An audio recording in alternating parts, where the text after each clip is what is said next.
Welcome. We are glad you are still staying with us right here on Good Morning Kenya.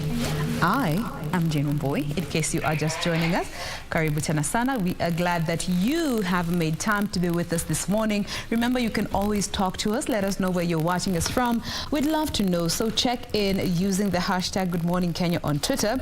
Our official station handle ever remains at KBC Channel 1, and my handle is at Jade Wamboy across all the socials. Thank you so much for those who have checked in so far. I see Willis Ontunga tuned in. William Mwamburi Kamakawa, good morning fam. Live following the show from Watamu. Thank you so much for always tuning in. We have Pierre MK tuned in kama kawaida. Brian Karanja, thank you so much for staying with us. We also have Jared Ombui. Thank you so much for tuning in. We appreciate y'all. Keep it here.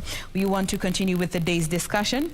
Hashtag still remains Good Morning Kenya. So right now, it is Entertainment Thursday. This is my trusted sanitizer. It stays close to me all the time. We want to switch the conversation, but still looking at our country, and we want to narrow the conversation down to culture. We're living in a time where the world has become a global village. So many cultures are being assimilated, others are disappearing. Indigenous communities are slowly but surely fading away. But why is that the situation? And just bringing the conversation back here at home, one of my colleagues actually went up to the northern parts of Kenya, that is Regina, and she was able to interact with a small community. They're called the Wayu community, and they live in a space where they choose to preserve everything that defines them. They have a king and a queen, and they are living true to their culture and trying to just preserve what they have left. Another community that is globally known when it comes to preservation of culture is the Maasai community. And looking at recent times, it is emerging that it is also, to some extent, eroding. But why is that the situation? Where do we stand as a country when it comes to how we embrace our cultures, our traditions, and those things that define us as Kenyans and Africans? That is the conversation we want to have this morning. And helping me with this conversation, I have two beautiful ladies with me in studio this morning. To my extreme left, I'll start with the one to the extreme left. That is Mercy Kasale, who is an advocate for culture as well as a model. Hi, Mercy. Hi, Jane. Good morning. Karibu sana. Thank you. Glad to have you. Thank you. We also have Agatha Kimiti, who is also an ambassador for culture. Karibu sana, Agatha. Asante. Glad to have you this morning. I'm humble. Are you on social media? Yes, we are. Maybe you could give us your social handles so that our viewers can also interact with you on those platforms. Thank you. I am Agatha. On social media, I am Naramat Nabikito. Facebook. All right. Yeah. Mercy? At Twitter, I'm at Naramat. All right. Yes. Mercy, what about you? At Facebook, I'm Mercy Kasale. And on Instagram is Miss_Kasale. All right. Now, if you have any questions that you want to direct to them, feel free to shoot via those social handles, or you can also use Good Morning Kenya, hashtag Good Morning Kenya on Twitter. So let me just start with you, Mercy. When we talk about culture, what does it mean for you as an individual? Basically, culture to me is a norm, a social, and a way of doing things in different countries and nations. Yeah. And interactions and traditions. Yeah. Agatha, what does culture mean to you? Oh, wow. Thank you, Jen. Culture to me means a lot. Because I am a Maasai. Yes. By tribe. I like saying by tribe because I'm Kenyan. I'm a Maasai by culture, yes, but I'm a Kenyan by tribe. When it comes to tradition, culture is a tradition, is a norm, is a value that guides you, yes, that runs your life, your day-to-day life. So when we talk about culture, we're talking about life. We're talking about the future. We're talking about the past. So it's life. Yes. It is life for you. Yes. And looking at us as Kenyans, do you think we're in Africa, we're a cultural people, but looking at bringing the conversation to Kenya, are we really as cultural? Do we really embrace our roots as much as we used to, comparing to today with maybe 10 years ago, or even 20 years ago? Let me start with you, Agatha. Yeah, I think we have a gap that is emerging, like the way we used to practice our tradition and our cultural traditions some 10 years ago is not what we are doing today, because there is a lot of diversity, there's a lot of confusion. People are confused, Jen, about civilization and westernization. We are just in between. We have lost our culture because of the notion we are westernized. And I would want to say this morning, I'm so sorry to say, there's a difference between civilization and westernization. Civilization is modernizing your culture. Are you getting me? Yeah. You can get me because I am a Maasai, but I'm a civilized. Yeah. I have just modernized my culture. But westernization is the extreme. It's a lifestyle that is ungodly. So we are between that, and that's how we are losing it. That's how we are losing it. That's how we're losing it. Yes. And looking at, I like the way you've compared the two, civilization vis-a-vis westernization. And many a times people look at culture as uncivilized. Yes. And more so looking at the African cultural setup. Marcy, what do you think about this whole conversation about, and this is always coming from people who are from the other side of the divide, thinking that culture, and especially looking at the African setup, is very uncivilized. What do you make of this?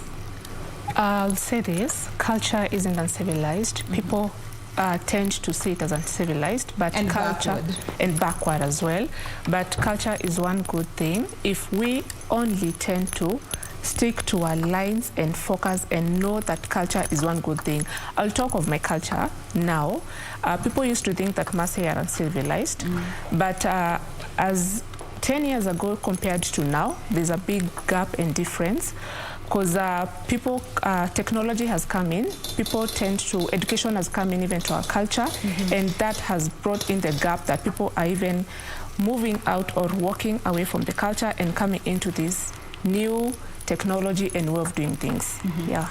But is there a way that we can realistically carry both, and both exist in a space that complements each other, looking at the times that we're living in, but also not letting go of what defines us, what is our culture as a people? Agatha? Yes, that's why we are advocating, or that's why I'm advocating for our cultural roots within us.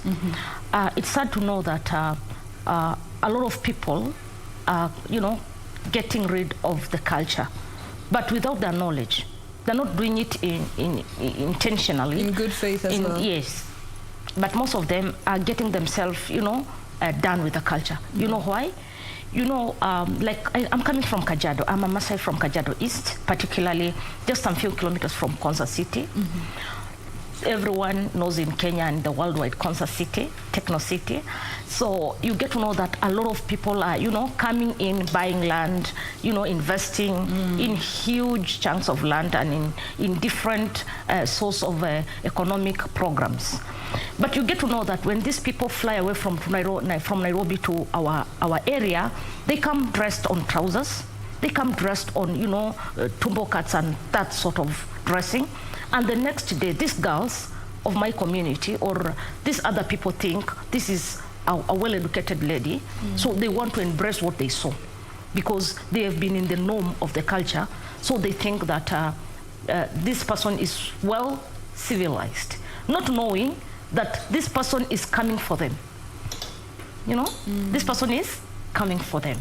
So it's our highest time now to start advocating for people to get assimilated to my culture. I like saying I'm the face of the globe. I'm a global face. Everyone in the world knows who is a Maasai, sorry. So we need to now come back to our terms. We need a collective responsibility. It's not about Maasais anymore, but it's about Kenyans. Kenyans, can we come and hold fast to this culture? Because when it gets eroded, it means there's some foreign exchange that will go down. If you come to my space, you need to acknowledge what I hold near and dear. Yes. In essence, that's what I'm getting right. Yes. Now, also looking at culture and modern times, we cannot turn a blind eye to the fact that not everything about culture is good. Exactly. And I put that in quotes. Good. And I'd like to hear from you. Let me start with you, Marcy. At what point do we draw the line when it comes to understanding that in as much as I want to preserve and keep my culture alive, I can't just blindly say that this is culture, I'll take it as it is and hold on to it regardless of whether it is doing me good or harm in any sphere of my life? I'd like to talk about one thing when it comes to culture. Being born and raised in Kajiado County, I'll say born from a family that is well educated and raised also in that line. We've not, I would say per se, gone deep into the culture, not done what needs to be done in the Maasai culture, one being FGM, because this is one of the things that is really bringing down the Maasai culture, that we are really trying to fight and stop and educate them on about FGM.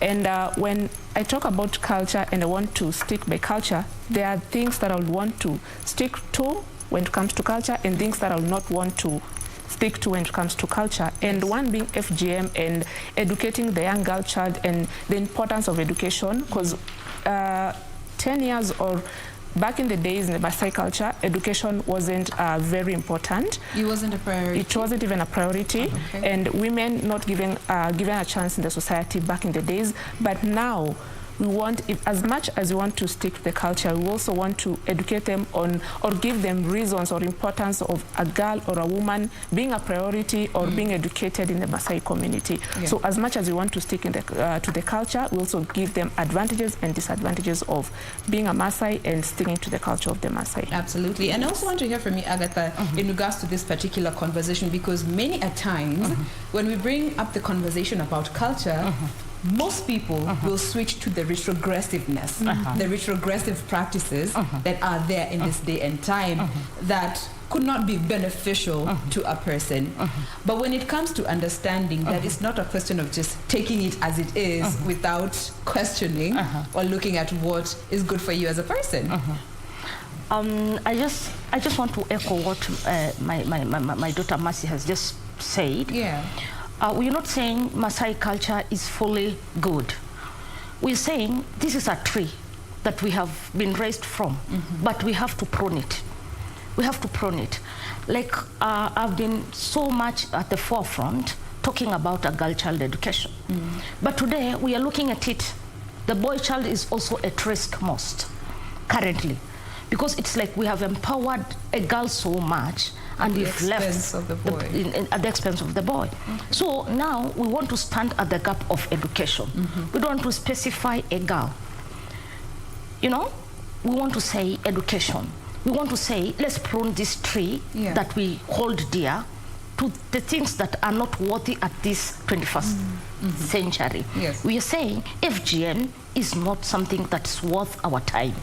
You know, marrying of young girls to a very old man is not worth our salt this time. Let's give these girls an opportunity to excel, to know themselves, to stand by themselves, and to walk their talk. So the other thing is actually some other rituals. We don't need to do such rituals because Christianity has invaded our lives and we are changed. But we want to say civilization has to take the best part of our culture. But as well, we are going to retain it because it is the backbone of our lives. It's the backbone of this Kenyan's economy. And if we are going to, throw it away, it means there's something that goes with it. Exactly. Absolutely. And I like the fact that you brought in the aspect of Christianity and let me put religion, for the benefit of our viewer. And that is also another area that most people are very unsure about, and not just from the Maasai community, but also everyone from there, regardless of what culture or which traditional values that you hold near and dear. When it comes to traditions and modern day religion, we're living in a time where we see people doing traditional weddings and then there's the white wedding. And that is when most people consider that a complete marital ceremony. From the Maasai community, looking at traditions like, let's look at marriage, for example, the fact that there is the traditional marriage and there is white weddings in this day and time.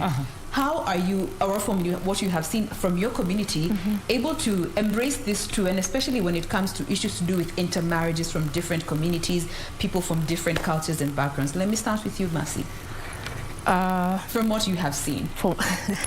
Before I say what I wanted to say, from what I've seen, back in the days, Maasai wouldn't allow intermarriages between other communities. But I'm so glad and happy to say that now they allow from different communities to marry their girls, or men from Maasai community to marry other girls from other tribes. And before, it was really I would say a taboo conversation back then. But now, getting to how we're growing and how things are moving on, it's really moving on well. And talking about tradition and how things happen, when it comes to marriage, from what I've seen, I'm not deep into the Maasai culture, I would say, because not born into the deep roots of the Maasai, but from what I've seen, we have developed a culture whereby there is the traditional wedding, which is really very important in the Maasai culture, and then there is the white wedding, of which to the Maasai, if you do the traditional wedding, it's just like the final. It's considered complete. Considered a complete wedding. You don't need like the white wedding. But nowadays, for you to be fully married and have a complete marriage taking place, you need the traditional wedding and then the white wedding. Yeah, which the traditional wedding is what we focus more, mostly. It's very, very important in the Maasai culture. All right. And let me come to you, Agatha, still on the same breath. Issues to do with marriage and traditions that, you know, when you talk about marriage, it is what brings people together. And this is merging cultures, people from different backgrounds together. Traditionally speaking, it was very straightforward. This house come together from one community. Now we're living in a time where, again, we've become such a people that are so interlinked, global village, and marriages happen from different communities, different countries, different continents. And these days, lazima uproposiwe, then kuna hiyo, the traditional bit, and the white wedding too, consider it done. Full. Yes. Now, when it comes to your culture as the man, I also want to just hear from your very personal opinion about these whole aspects of intermarriages and bringing cultures together and coexisting in such beautiful harmony. I just told you that we are now civilized, and if you tend to look at the internet and these social media platforms, you're seeing that young people are doing traditional weddings in a civilized way. You get to know that these people have dressed our regalia. They have gone to their pastor, or their pastor comes over. He presides the white wedding part, and then they still go to the cultural part. So it is interlinking. They're linking it up. Part of it is culture, and part of it is a white wedding. And it's a one-touch thing. So we are really advocating for that, because there's one thing that, Madam Jane, you need to note. A white wedding is a very, very critical thing, and people should not take it for granted. White wedding, I will not want to tell people to do a white wedding, because it comes with a cost. It's also something that you need to be fully in it. It's not just a rush thing. You need to be focused about your Christianity, how much you love yourself, you love God, and you love that wife. And the law as well. And the law as well. So you get to know that these people want to do this white wedding for fun. The next day they're divorced. The next day they're separated. So we love advocating for this traditional marriage. You know why? I'm saying this in due respect and humility, because our traditional wedding has a way of solving things. But for a white wedding, it becomes hard for these traditional courts to come in and solve some of the quarrels or squabbles. So currently we are really trying to tell people, can we come back to our culture? Can we come back and see how culture talks about marriage? Can we try it and go back to our roots and see if these quarrels and these kind of challenges that young people are facing can be solved? But it's a challenge, because these people, they're coming to do it that day, but they just doesn't have the roots. Yeah. So that's the challenge. And maybe for our viewer who's watching us this morning, a young couple out there, and they've done the traditional wedding and they still feel they're not complete. What would you tell them this morning? Okay, it goes by your heart. It's about your heart desires and your love for it. Yeah. But there's something that you need to know. It comes with a cost. A white wedding is very expensive. Given that you are starting a marriage, are you getting? Yes. Secondly, are you sure that you love your God? You love this wife. You are pure with this white gown. You know, they're putting on this white gown without knowing why the knowledge of this white gown. Dress? Yeah. Yes. You know? So that's why I'm saying, can we both go back to our roots?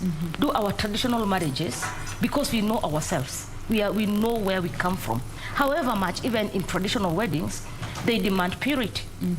You know? At our times, it is our fathers who used to say, now you are finished school, and you are marrying this guy, and that is it. You know, and that is it. And my father's age set will come and say, we have given out a girl for marriage. They merry-make. They give you the gifts of cows, animals, whatever, the blah blahs. They bless you with their blessings, and you go set up your life.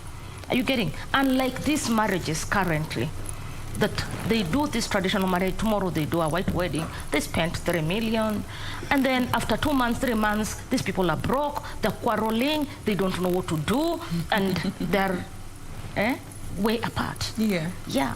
So it's a bit different. Yeah. Yes. But can I say just something absolutely. now? That is on her view. Yeah. But being a Maasai, and my wish and dream is also to have that white wedding. Yeah.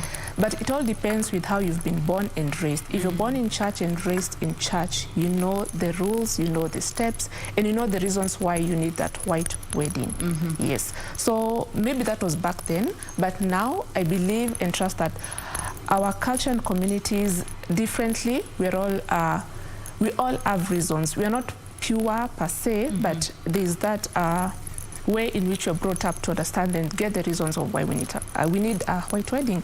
And that is a dream for every girl. So I may be wanting, or my parents want a traditional wedding, but my dream and wish is that white wedding. So it all depends with how you've been raised and brought up in church. And at the end of the day, you need to understand why. And this is a personal opinion. In as much as, of course, you want that proposal, you want somebody to go down on one knee and ask for your hand in marriage. You also want the white wedding. You need to understand what that means. It's not just about my dream wedding, you know? Because these days we're having white weddings at the AG's office, you know? We're having white weddings. Your family, my family, 10 people max coming in, and that means so much for you as a couple or as a lady. So it's not just a question of wanting. Know why you want it and understand. Yeah? Personal opinion. However, yes. I'm not against. I'm a born again Christian. I like saying that. I'm not trying to say people don't go for white weddings. Yes. But I'm saying, please, before you go for these white weddings, can you just commit yourself to the norms of this white wedding? Remember your roots. Yes. Not even about rings, but what is purity? Do you know what is purity?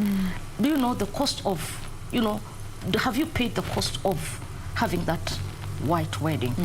But literally, I'm not against white weddings. I'm a mother of 2 daughters. Yes. Someday I'm looking forward for them to have a traditional, wedding, and then they complete it with a white wedding. But I always say, let's look at the cost. Don't just talk of the what, know the why and the how and the when. Yeah. There's more to ask as opposed to just wanting the pretty picture. Now, let's talk about women and culture. Yes. Africa, as it is known, very patriarchal. Looking at the Maasai community and the role of a woman, let me start with you, Masi. You're the young one, and you are in touch with your culture.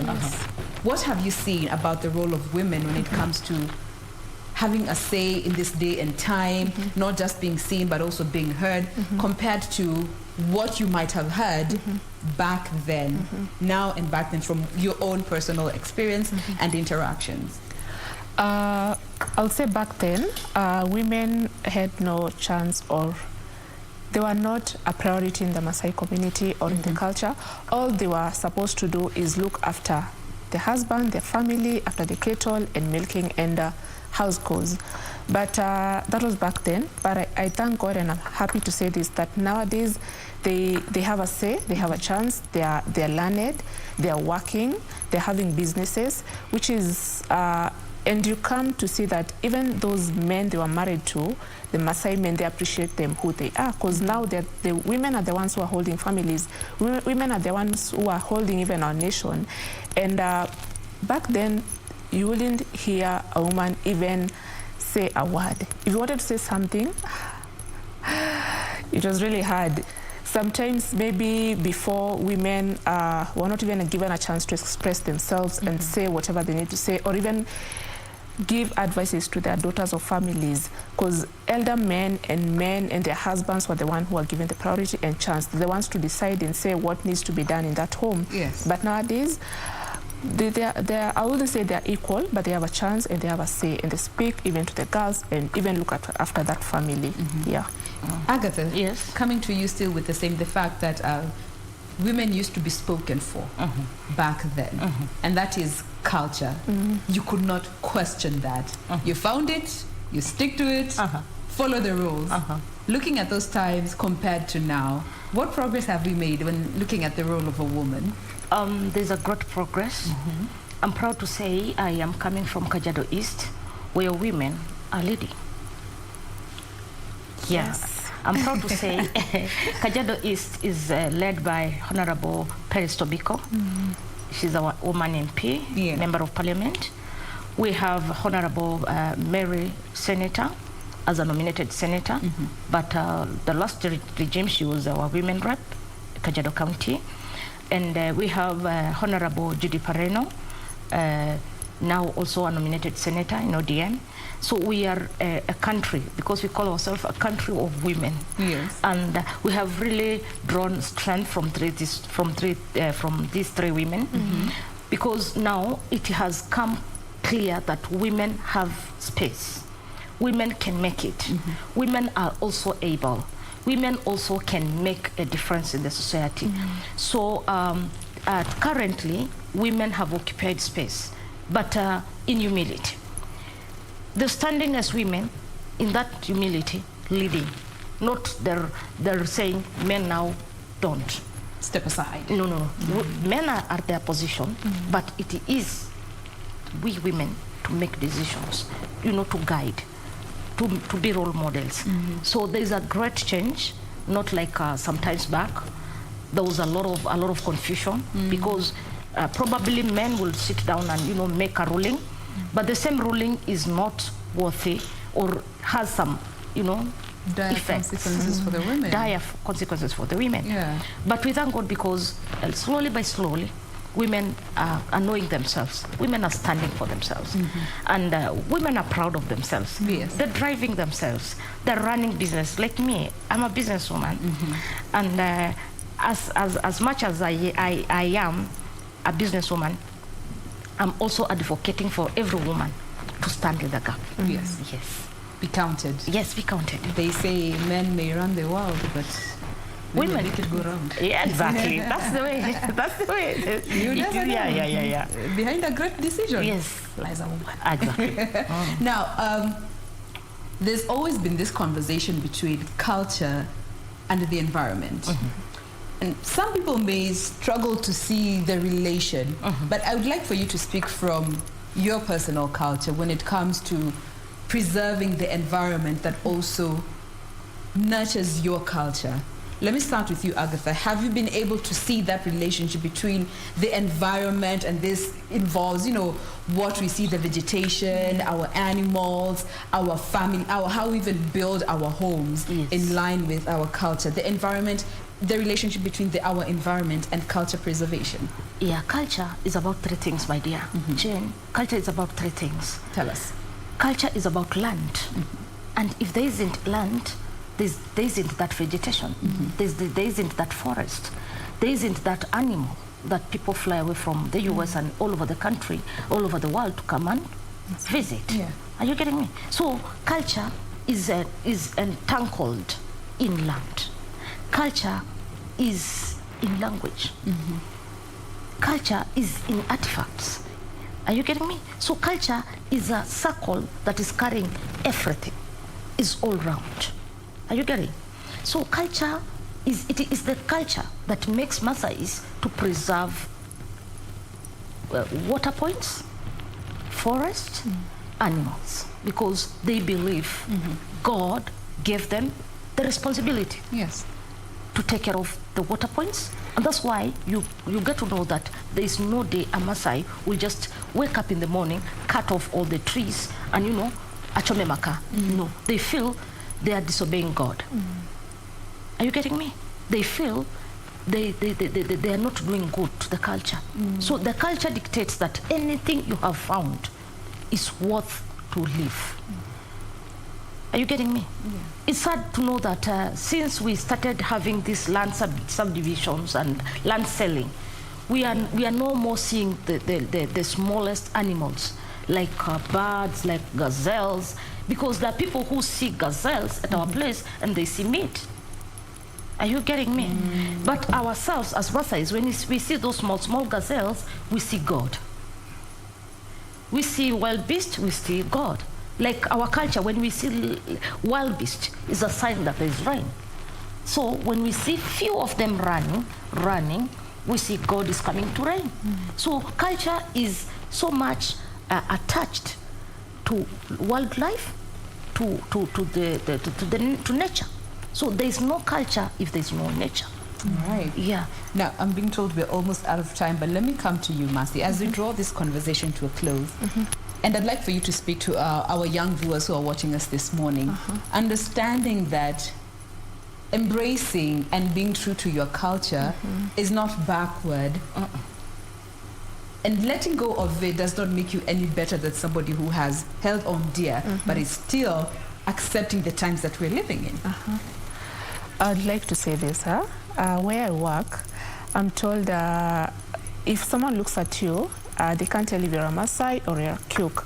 But what makes me a Maasai is I love speaking my language to the people I'm around, even to teaching to other people. But they say, some say, let not people get to know who you are and what culture you are from. But I'm always very proud of my culture. And what I would like to tell each and every young person, as much as we're moving to this new technology and this new life that is coming, we as young as the new age as well, and the generation, let's stick to our culture. Let's embrace our culture and be proud of it. Let you be the one selling your culture and whatever that is. For me, I sell Kajiado. Kajiado has a lot of things and it attracts so many people. So how will people know Kajiado if I'm not selling it? How will people even know and love my culture if I'm not the one embracing it? So be proud of your culture, love your culture, and support and market. If you can't market your culture, I always have a Maasai bead or necklace just to show people that Maasai people and Maasai culture is the best and we are beautiful people. Absolutely. So love your culture and that's all I can say. Just love your culture and be proud of it. All right. Yeah. Agatha, very briefly, we are completely out of time. Very briefly. I want to say, let's go back to our culture. And I want to urge everyone that is coming to buy land and invest in our people, please get assimilated to us. It is not about us to get assimilated to you. Get assimilated to us. Support our culture because it's the only culture that is living now. Yes, so that's why I'm an ambassador saying my culture is life. I like that. My culture is life. Yes. Don't just kill it because you don't think it fits in this style. Thank you so much, ladies, for coming through. We do hope to continue with this conversation about culture preservation in all its beautiful elements. We have been speaking with Masi Kasare, who is a model and also a cultural advocate, as well as Agatha Kimiti, who is a cultural ambassador. Thank you so much, ladies. We wish you the absolute best as you continue with this journey.